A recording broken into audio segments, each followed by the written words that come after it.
Hi, good afternoon, and welcome to our weekly Family Connections. Today, we are going to be talking about the important topic of STAAR testing. So we have a large panel with us today. My name is Rachel McLean. I'm the Assistant Superintendent of Learning and Innovation for the district. We have Kathy Scott. She is our District Testing Coordinator. We have Valerie Morris as our Public Information Officer. Travis Gregory is our High School Campus Testing Coordinator. He's also our High School Assistant Principal. Kanita Rhodes is our primary principal, and Katie Cade is our intermediate principal. And we also have Courtney Boyd with us. She is our STEM and math coordinator with the district, and she is here to talk about any supports that we have. So we have lots of questions. We've been taking questions over the past week from parents, but if you have questions as we're going through, please feel free to pop those in the chat or in the Q&A feature, and we will try to answer as many of those questions live as possible. So we will go ahead and get started. So first of all, this just all campuses, our STAAR testing window looks a little different this year with the changes from COVID. So what are the testing days on your campus, and how will parents be reminded of dates, especially if they've got kids on multiple campuses? It can get a little confusing. So we'll start with primary and work our way up. All right, so we have a large, beautiful window for our campus. Our testing actually for some students will start May 18th. And then the last day of our testing is June 3rd. And so our teachers are using a lot of criteria to decide who's going to test when based on how far along they are, if they think they're ready for testing early, if they need a little bit more remediation or whatever. And so those individual teachers will be communicating with you at a later date so that you kind of have an idea. So May 18th through June 3rd is our block of time. So don't be, scheduling a cruise or anything during that time, but we want to give all of our kids that optimum time to take that test and let them get their learning in. Our, since we started so late, our math units are running later, and so we're not able to get all of our math curriculum in until a specific time. So we moved ours to that specific date. Just be watching, and your teacher will let you know on the days ahead whenever your kid is going to be testing. For intermediate school, I actually shared a post on Parents Square yesterday to parents with our dates. So we're doing ours a little differently. Our on-campus students, we have chosen specific dates for subjects. And so April 27th is coming up. That's 4th grade writing. That's our first test. May 20th will be 5th grade science. May 27th is 5th grade math. June 1st is 4th grade reading, and then June 3rd, we're going to do 4th grade math and 5th grade reading. Now for our virtual students, we will have you guys come up to our STEM lab, just like we did for interim assessments on different dates. So for May 4th for 4th grade writing, June 8th for 4th and 5th math, June 9th for 4th and 5th grade reading, and then June 10th for 5th grade science. So that's our plan. If a student misses the day and can't come that day, we do have that window so we can still have them test. We would like everybody to be here because we kind of set the tone for the test, and we feel like they do better on those days. So if they can be there, that's awesome. If for some reason they are sick or something happens, we can get them made up.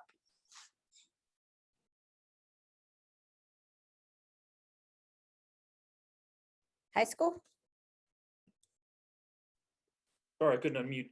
All right, so the next one up is English 1 on April 27th and English 2 on the 29th. And then later in May, we have biology May 25th, US history May 26th, and algebra 1 May 27th. That's in the later end of the window. Our teachers felt like that time to prepare students could raise the floor and the ceiling and get everybody performing better with more instruction and review before the test dates.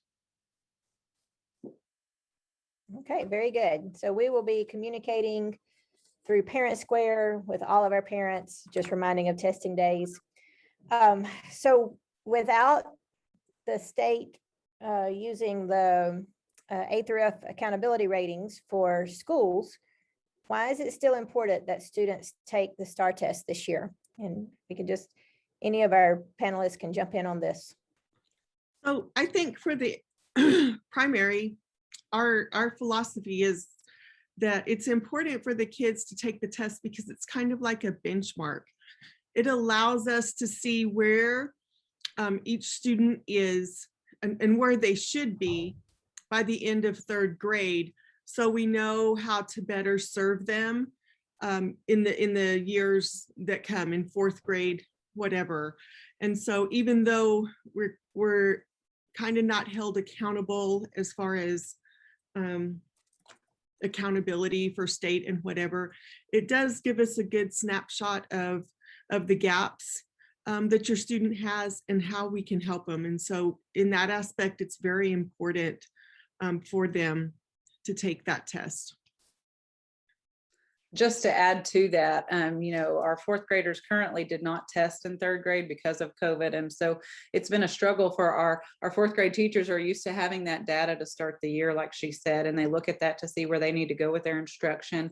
And even our fifth graders, teachers aren't able to see how much they've grown because we don't have anything since third grade for STAAR results. And so it's just really good data, and our teachers use it to not only improve and fill in gaps for the students, but improve themselves as teachers, and they see where we did well and what we can improve on. So it's just really important for us to have that to plan for your kids and for our future kids.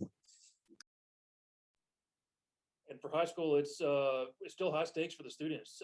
The end of course tests for STAAR are still required for graduation. There's those 5 tests: English 1, English 2, Algebra 1, Biology, and US History. A student will have to pass those 5 tests as part of their graduation requirements. Even this year, there's a lot of misconceptions out there about that because the lower grades are different. But those tests, passing scores are required for graduation, even this year for high school intercourse.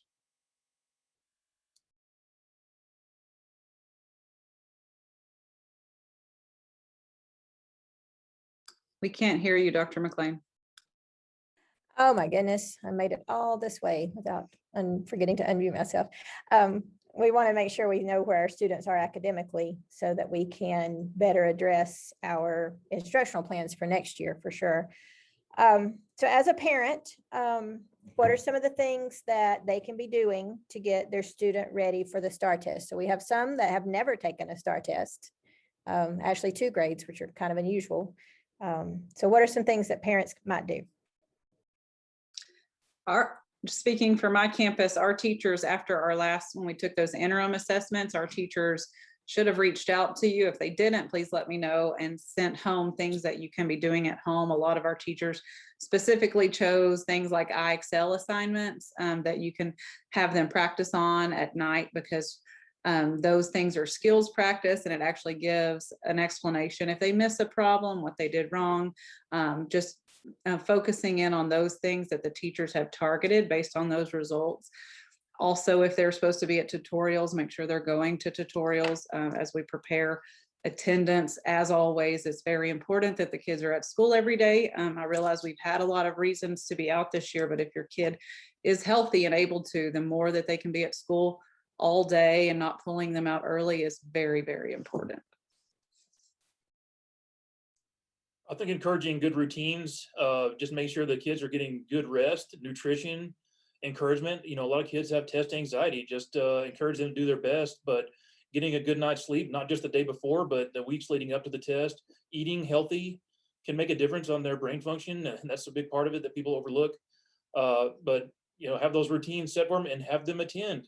Like Ms. Kate said, showing up to the day of the test, and us calling students that are absent happens every year. Hey, where you at? We need you to come take the test. But if parents are proactive in helping with that, then that helps a lot. I agree with everything that everyone else has said. Test anxiety is definitely a problem, along with kids also taking it seriously. You know, we don't want them to be have high anxiety over the test, but we do want them to understand that they need to do their best so that we can get an accurate idea of where they are academically and how we can help. If they're not doing everything that they can or doing their best on the test, then we're going to be giving them things to do that maybe they don't need work on. So it's important for us to have accurate data, and by that, they've got to be able, they got to be doing their best on the test. Yes, I agree. We had a question come in about junior high dates, and so we do not have a junior high representative on the call with us, but on our website and our Parent Square calendars, we have added a calendar to those websites and apps so that parents can see these test dates at easily. And so the information about junior high test dates will be on there, as well as the other campuses. Dr. McLean, we don't have all of the junior high test dates yet. I'm expecting some more tomorrow. So check back on that calendar and I'll add those as they come in. Perfect. Okay.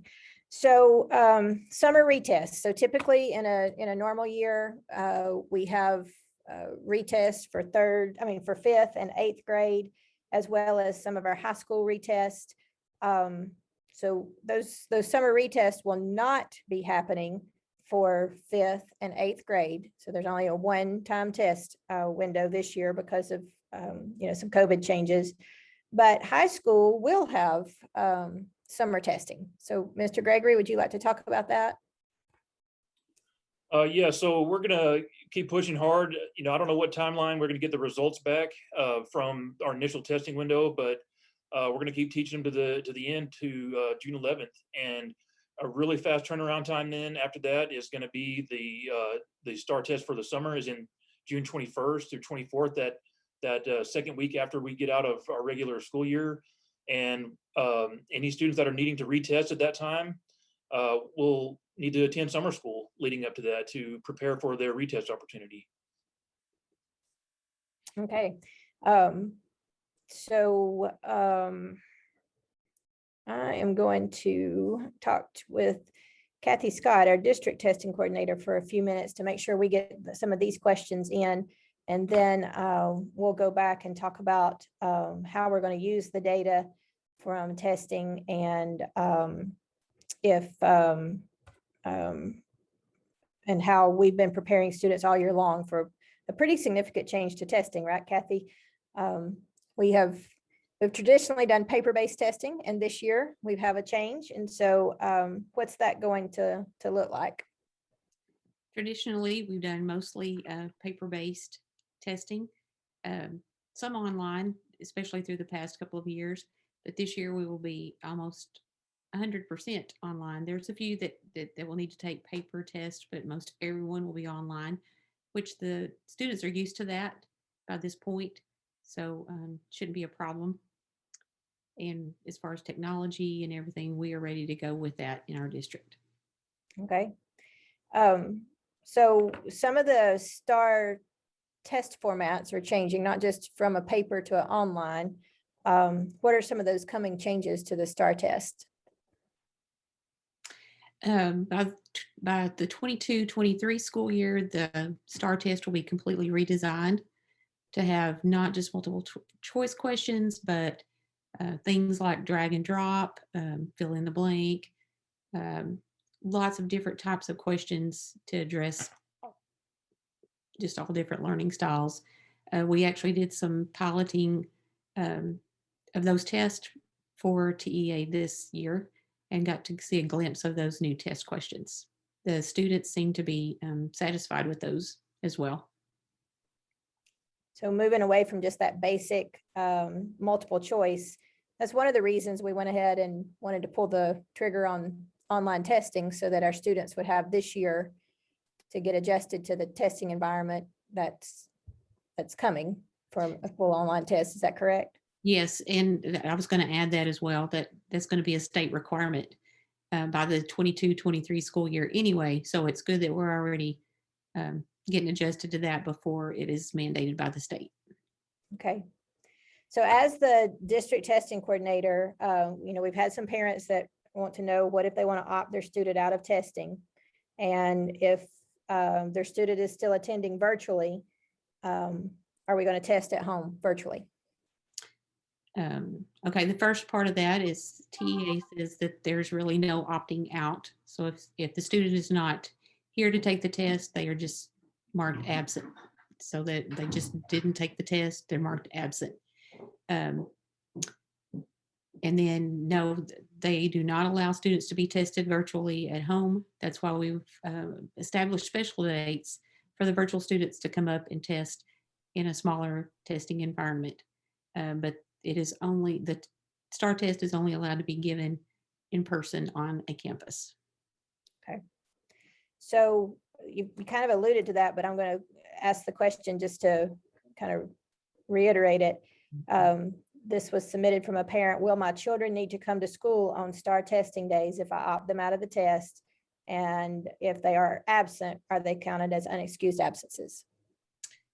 If they are present at school on the day that we are testing, they will be tested. There's no place for them to go or anybody. I mean, everybody that's on campus on those testing days will be tested. And if they're not there, it's an unexcused absence. Okay. All right. Just wanted to make sure we got those questions covered when we had most of our attendees with us. So back to our campuses. What are the plans on how you will how your campus and your teachers will use the STAAR test results, and how will that help the students individually, but also the teacher and your campus to make some instructional plans for the 21-22 school year? I think Katie kind of talked about that just a little bit, that the teachers use it to plan for their teaching for next year.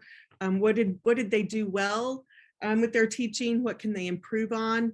And the data that we get from the STAAR test is just one piece of data that we use. We have map testing, we have our unit assessments that we use. There's lots of data that the teachers use to determine how the kids are doing and where their gaps are. And so the more data that we have to look at that student, the more accurate our data becomes.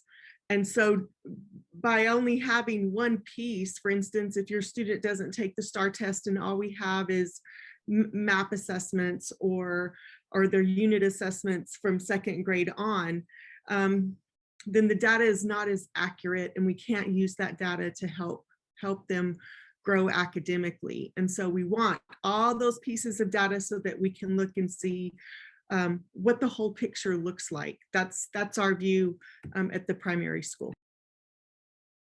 And then the second piece to that is, if your student is struggling and maybe they do have some gaps we need to fill, we have RTI program that's response to intervention, where we have teachers that can work directly with your child based on their needs. And so that gives us that data. We look at that data to see, hey, maybe they're struggling in this specific area in math, maybe not across the board, but we can help fill those gaps, and then they're back on grade level. And so it's just, like Ms. Rhodes said, an extra piece of data for us to look and see, what does your kid need? How can we help fill in those gaps from all of this COVID stuff to get them back where they need to be? High school, do you want to add anything? Yeah, kind of along the same lines what they said. Our teachers are really good at reading the data, results, and planning for next year, just like a coach would do after their season. They look at what are the wins and losses, where are our strengths and weaknesses, and they kind of hone their craft and work on, well, what units do we have, areas we need to work on, and what areas do we need to repeat exactly what we did because we did well. And then also we plan for the students who didn't pass, because we have to have a game plan to get them to pass for their graduation, and how we're going to meet that with RTI, or are they need to retake some classes, or whatever the case may be, get a plan for them individually. That's right. The other thing about the STAAR data, map data, all of the pieces that we have, if a child tests in 4th grade and then they're moving on to 5th grade, the way the standards are written in the state of Texas is there's tremendous vertical alignment, and we call them readiness standards. So if a child has mastered the 4th grade readiness standards, then they are, well set to succeed in 5th grade. But if they're struggling with some of those readiness standards, we know that we want to kind of backfill that knowledge so that they can then be successful and master the 5th grade readiness standards. And so they just continue to build on each other as the years increase in a student's learning career. Okay, so if a child's teacher has talked to a parent, I know Katie, you referenced, sharing some of the information with parents. If a child's teacher has said, hey, your student is behind, anything that a parent can do now in the next few weeks before we start STAAR testing, and how does a parent know if their student is ready for this STAAR test? Our teachers, like I mentioned, shared that data from the interim assessment. They let you kind of know if your student met their goal and where they need to be. The STAAR in the past we have like an approaches grade level, a meets grade level, and a master's grade level. And so we want, obviously, everybody to hit that meets grade level. That's what we're shooting for or above. And so you should be able to communicate with the teacher if you didn't get that information to see where your child is. As I mentioned, the teacher should have shared with you some things that you can be doing at home to prepare for that. We really want our kids shooting for their goals, and maybe their goal this year, they're not quite at that meets like grade level, but we would like for them to shoot for where the teacher thinks that they can get before that STAAR test. Like I said, coming to their tutorials when they have tutorials, doing that extra work at home when possible. I know the spring gets very busy with sports and activities, but making sure that academics is a priority in the middle of all that is very important. And once again, stressing to your student the importance of academics and reaching for your goals. I think the biggest thing for us is attendance. The largest factor in students who are falling behind academically has been that they've had poor attendance and they just haven't been at school, and it's just not the same, especially for little kids. I can speak for little kids, for them to get the instruction from the teacher face to face. It's really hard for the student and even for the parent to try to teach some of the concepts to the students from home. And so having the kids at school every day and all day, because the teachers are really reviewing and going over and looking to see where the kids' weaknesses are right now. They've been doing it all year long, and they're addressing those every day at school with the individual students. And so it's important for them to be at school when they're not sick. The same for the big kids too. That's our #1 correlation to poor performance is attendance. Poor attendance equals poor performance. Right. So this is mainly questions for the elementary, but will a student be able to test in Spanish? On our campus, yes, and that's usually addressed just by teacher. We want the kids, if they're in the bilingual pod, they usually test in their language in 3rd grade that they're the strongest in, especially in reading. Their math instruction has been in English since the beginning. And so unless we have some students that have moved in that have not been receiving math instruction in English, then they are eligible to take that test in Spanish. But on the reading test, we usually allow them to test in the language that they are most comfortable or the strongest in. And they've been taking those tests both in English and Spanish. And the teachers are pretty aware of what their strengths are with their language. Okay. And that's the same for our campus. Okay. And then 6th and above, all students are tested in English, just as a reference. So I know Kathy mentioned some virtual testing plans. If you guys want to just briefly recap what your plans are for our virtual students. So they will be coming on campus, but what are the plans to protect any student that will be testing on campus that's a virtual kid? So we only have a few 3rd grade students who are still virtual, I think maybe 3 or 4.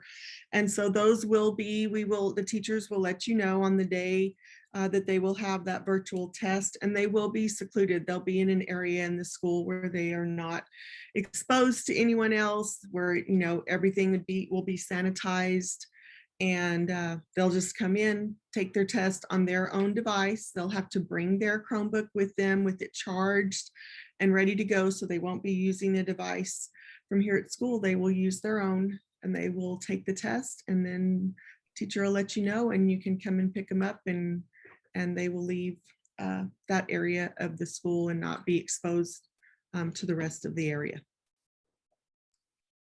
Same thing for mine. I think I mentioned it. We did it the same way for benchmark. So if you sent your student up here for those benchmark tests, we have them come check in the front office with their Chromebooks charged. We use the district STEM lab, which is really big and roomy, and we spread them out. They all wore masks. If they want to wear a mask, they can wear a mask, but we're pretty spread out. And as Ms. Rhodes mentioned, we don't have a ton of students left that are virtual, and so there's lots of room in there. Once again, those dates are May 4th for our writing, 4th grade writing, June 8th for 4th and 5th grade math, and June 9th for 4th and 5th grade reading. June 10th will be 5th grade science. Okay. And high school? Have the same test dates for everybody. So if they're virtual, we'll have separate classrooms for them. Most likely there'll be small groups so they can socially distance and everything as needed, but it'll be on the same dates. So there's no confusion there. Everybody testing English 1 is April 27th. Everybody English 2 is April 29th, and so forth. Okay. All right. So Courtney, we talked about some changes. Obviously, testing online is a huge change for most of our students, but also trying to get our students more prepared for these change in testing question format. So what are some of the things that the district has been doing this year to prep the students for this changing testing environment? So some of the panelists have already talked a little bit about that. Kathy hit on it a little bit earlier too. We do know that those different testing items are coming down in the next couple of years. And so the district has implemented Schoology. I'm sure as a parent, you've heard that term used. And we've been setting up all of their unit assessments online through Schoology this year. So that way the kids can just get used to not only testing online, but having all of their tools, especially for math. They'll get their reference materials online, their rulers, for reading, their dictionaries are online. All of that stuff is all there and ready for them to practice with for their tests. And like you said just a little bit ago, we're really focusing on those readiness standards, in this review period. So we are actually using this time to really hone in on that testing platform from TEA that they're going to use. We're using old STAAR, release STAAR tests, to go through that practice platform with them, show them how to do it all. Because even like Katie said, this 3rd grade group that we have now, and even her 4th grade group, have never taken a STAAR test before. So it might be to their advantage that it's all online because they don't know any different. But we're really utilizing this time in the next couple of weeks to review with them, just how to use the platform specifically, and using those tools that they can use to do the best on those tests. Very good. So we did have a question come in on how students can be, parents can help students with test anxiety. Before we hit these testing windows, we typically release a lot of tips, and I'm sure through Parent Square and our social media platforms about test anxiety tips. It's a real thing. People get super nervous about tests. Any other quick tips? I do want to give high school just a minute to recap the importance of EOCs before we end. We're almost out of time. Okay, so Travis, just one more time. So the STAAR EOCs, critically important. They're still high stakes because, go ahead. Sorry. The students are required to pass all 5 exams to graduate as a high school student. The end of course exams, again, English 1, English 2, Algebra 1, Biology, and U.S. History. So a freshman is going to be in English 1, and most of them in Algebra 1. English 2 and Biology typically sophomores, and there's some overlap there. juniors take US history. And so they should be spaced out a little bit. They don't have to take all tests at once. If they're having to retest, or they haven't been successful in one or more tests, they have to continue to, sorry, but they do have to pass all 5 as part of their graduation requirement. Okay, well, very good. This has been a information-packed Family Connections this week. We'll be back at 5. Typically, we have some different questions that come in from our panelists, so please feel free to join us again. We will see everyone back at 5 o'clock today. Thank you, guys.